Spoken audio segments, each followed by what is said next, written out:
नमस्कार दोस्तों, आज के हमारे इस वीडियो में हम आपको भाई दूज के त्योहार की कहानी सुनाने वाले हैं। दोस्तों, एक समय की बात है, एक बुढ़ी अम्मा थी। उनके एक बेटा और एक बेटी थी। बेटी की शादी हो चुकी थी। एक दिन भाई दूज के त्योहार पर बेटे ने बहन के घर जाने का आग्रह किया तो बुढ़ी अम्मा ने कहा, बेटा, तेरी बहन तो बड़ी कलिया है, वो हर वक्त लड़ती है, तू उसके घर जाकर क्या करेगा। लेकिन बेटे के आग्रह करने पर बुढ़ी अम्मा ने उसे अनुमति दे दी। भाई अपनी बहन से मिलने के लिए घर से निकलता है। रास्ते में उसे नदी मिलती है। नदी कहती है, मैं तेरा काल हूँ, मैं तुझे डुबाऊंगी। तब भाई कहता है, मैं कई साल बाद अपनी बहन से मिलने जा रहा हूँ, उससे मिलके आने दो, फिर वापस आते वक्त तुम मुझे डुबा देना। तो नदी मान जाती है और उसे रास्ता दे देती है। थोड़ा आगे बढ़ता है तो रास्ते में उसे सर्प मिलता है। सर्प कहता है, मैं तुझे डसूंगा। तब भाई कहता है, पहले मुझे अपनी बहन से मिलकर टीका लगवा लेने दो, फिर तुम मुझे डस लेना। सर्प भी उसे रास्ता दे देता है। अब वह आगे बढ़ता है। आगे जंगल में उसे एक शेर मिलता है। शेर कहता है, मैं तुझे खाऊंगा। तो भाई उसे भी वही कहता है, मैं पहले अपनी बहन से मिलकर टीका लगवा लूं, फिर लौटते समय तू मुझे खा लेना। शेर भी उसे रास्ता दे देता है। अब भाई बहन के घर पहुंचता है और आवाज लगाता है, देख बहन, 7 कोस दूर से तिलक कराने तेरा भाई आया है। बहन उस वक्त सूत काट रही होती है। तब उसका सूत बीच में ही टूट जाता है।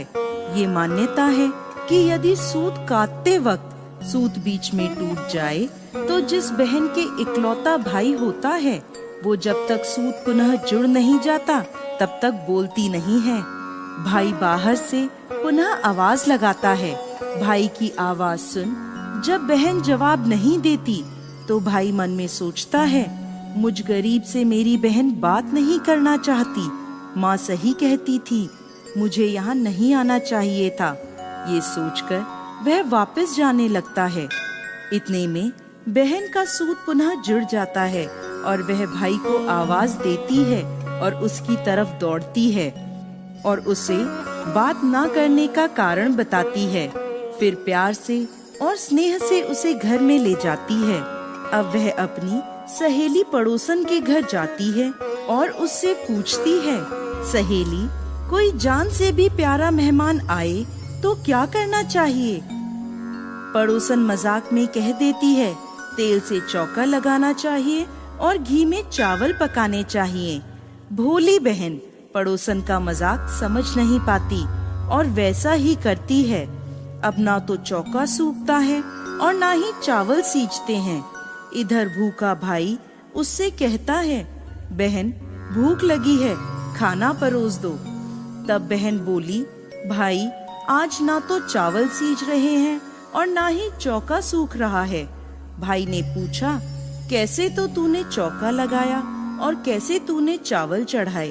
बहन बोली, मेरी सहेली पड़ोसन से पूछा था, उसने कहा, जान से प्यारा मेहमान आए तो तेल का चौका लगाना चाहिए और घी में चावल चढ़ाने चाहिए।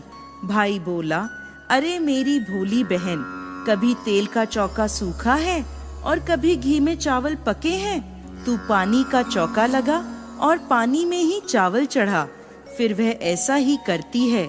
जब चौका सूख जाता है और चावल पक जाते हैं तब उसमें घी और शक्कर डालकर भाई को भोजन कराती है और फिर उसके तिलक करती है। कई दिन बीत जाते हैं।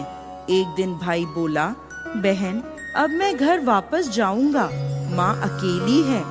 अगले दिन सुबह बहन जल्दी उठकर गेहूं पीसकर भाई के लिए लड्डू बनाती है और कुछ लड्डू बच्चों के लिए रखकर अपने भाई को विदा करती है। सुबह जब बच्चे उठते हैं तो माँ से खाने को मांगते हैं। तब माँ उन्हें वही लड्डू दे देती है। तब वह देखती है, ये क्या, सारे लड्डू हरे रंग के हो गए। फिर वह चक्की में देखती है तो उसमें गेहूं के साथ एक सांप भी पिस गया होता है।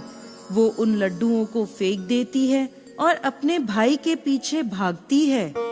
रास्ते में एक पेड़ के नीचे उसका भाई बैठा होता है। उसे देखकर भाई बोला, क्या हुआ बहन? तो बहन पूछती है, मैंने तुझे लड्डू बांधे थे, वो कहाँ हैं? भाई बोला, तेरे लड्डू मैंने अभी नहीं खाए, पेड़ पर टंगे हैं, ले ले। वो पेड़ से लड्डू उतारती है और वहीं गड्ढा कर उन लड्डुओं को गाड़ देती है। फिर अपने भाई को सारी बात बताती है। भाई बोला, बहन तूने एक बार तो मुझे मौत से बचा लिया, लेकिन मैं पीछे कईयों को साई देकर आया हूँ। और बहन को सारी बात बताता है। वो दोनों वहाँ बैठे बात कर ही रहे होते हैं कि बहन भाई से पानी मांगती है। भाई बोला, थोड़ी दूर एक तालाब है, वहाँ से मैं अभी पानी लेकर आता हूँ। बहन बोली, मैं खुद जाती हूँ और पानी पीकर वापस आती हूँ। वो पानी पीने तालाब पर पहुँचती है तो देखती है कि वहाँ एक बुढ़िया बैठी है। वो उसके पास जाकर उससे पूछती है, माँ तुम यहाँ क्यों बैठी हो? तब वह बुढ़िया कहती है, मैं विधाता हूँ, एक बहन के भाई की तांत गढ़ रही हूँ। तब वह पूछती है, माता वो कौन भाई है? तब विधाता कहती है एक भाई जिसके प्यार में उसकी बहन ने सांप की हत्या कर दी। बहन सोचती है, ये तो मेरा ही भाई है। वह घबरा जाती है और विधाता से पूछती है, माता उस भाई को इस श्राप से बचाने के लिए क्या करना होगा? विधाता उसे बताती है कि उसकी एक बहन है। जब वह उसे गालियां दे और उसकी शादी होने तक यदि वह हर घात को टाल देती है तो उसका भाई बच सकता है। वो तुरंत अपने भाई के पास जाकर उसे कहती है, भाई मैं तुझे माँ के घर तक छोड़ने चलूंगी, लेकिन रुक, मैं अभी आती हूँ। और वो शेर के लिए मांस, सांप के लिए दूध और नदी के लिए ओढ़नी लाती है और दोनों भाई बहन आगे बढ़ते हैं। रास्ते में उन्हें पहले शेर मिलता है।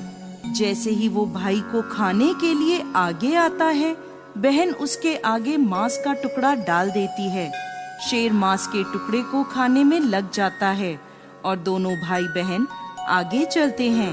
आगे उन्हें वो सांप मिलता है। जैसे ही सांप उसे डसने के लिए आगे आता है, बहन सांप के आगे दूध का प्याला रख देती है। सांप दूध पीने लगता है। वह दोनों अब आगे चलते हैं। रास्ते में उन्हें नदी मिलती है जो भाई को डुबाने को तैयार होती है, पर बहन नदी को ओढ़नी उड़ा देती है। खुश होकर नदी रास्ता दे देती है। अब वह दोनों भाई बहन आगे बढ़ते हैं और अपने घर पहुंच जाते हैं। बेटी को देखकर माँ खुश हो जाती है, पर बहन उसी समय भाई को गाली देने लगती है। तब माँ बेटे से कहती है, इस कलिया बहन को क्यों ले आया? तब भाई बोलता है, माँ बहन तो बहुत अच्छी थी, पता नहीं घर आते ही इसे क्या हो गया। थोड़े दिनों में भाई का रिश्ता आता है। तब सब कहते हैं, बहन पागल तो है पर भाग्यवान है। पर जब ससुराल वाले सगाई की मिठाई लाते हैं तो बहन कहती है, इसकी मिठाई क्यों बांटते हो, पहले मेरी बांटो। कई बड़े बुजुर्ग बोले, इसे भी भाई के साथ बिठा दो। सगाई शुरू होती है, वहाँ आग लग जाती है। बहन को तो पता ही था कि उसके भाई की घात है। उसने तुरंत ही वह आग बुझा दी। अब कुछ दिन बाद शादी के कार्यक्रम शुरू होते हैं, परंतु बहन हर समय भाई के साथ रहती थी। जब भाई की निकासी होने लगी तब बहन बोली, अरे इसकी निकासी क्या करते हो, पहले मेरी निकासी करो और इसे पीछे के दरवाजे से लेकर जाओ। बहन के इतना कहते ही आगे का दरवाजा टूटकर गिर जाता है। सब कहते हैं, भले ही बहन कलिया है पर बराबर भाई की जान बचा रही है। जब भाई फेरों में बैठता है तो फिर बहन कहती है, इसकी जगह मैं फेरों में बैठूंगी। शादी के बाद जब दूल्हा दुल्हन की रात जागती है तो बहन कहती है, इसकी नहीं, पहले मेरी रात जगाओ। कई लोग बोले, बीच में पर्दा लगाकर इसे भी साथ में सुला दो। रात में जब भाई भाभी सो जाते हैं तब वहाँ एक सांप आता है।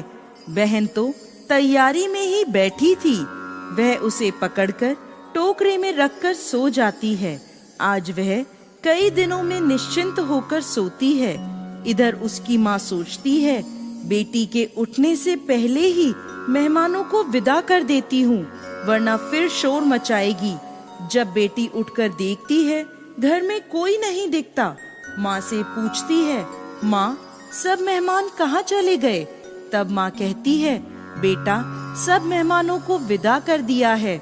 तब बेटी कहती है, माँ सब मेहमानों को वापस बुलाओ, तभी मैं विदा होऊंगी। उसके कहने के अनुसार माँ सभी मेहमानों को वापस बुलाती है। तब वह माँ से कहती है, माँ आज के दिन के लिए ही मैंने पालने में पूत और चूल्हे पर दूध छोड़ा था और पागल हो गई थी। मेरे इस भाई पर 7 घात थी, वो टालने के लिए मैं ऐसा कर रही थी। उसकी यह बात सुनकर माँ और भाई बहुत खुश हो जाते हैं और सबसे पहले अपनी बेटी को विदा करते हैं और उसके बाद सभी मेहमानों को विदा करते हैं। इस दिन के बाद से ही हर बहन अपने भाई की लंबी उम्र की कामना से भाई दूज का त्योहार मनाने लगी। इस दिन भाई को टीका करती हैं और यह कथा सुनती हैं।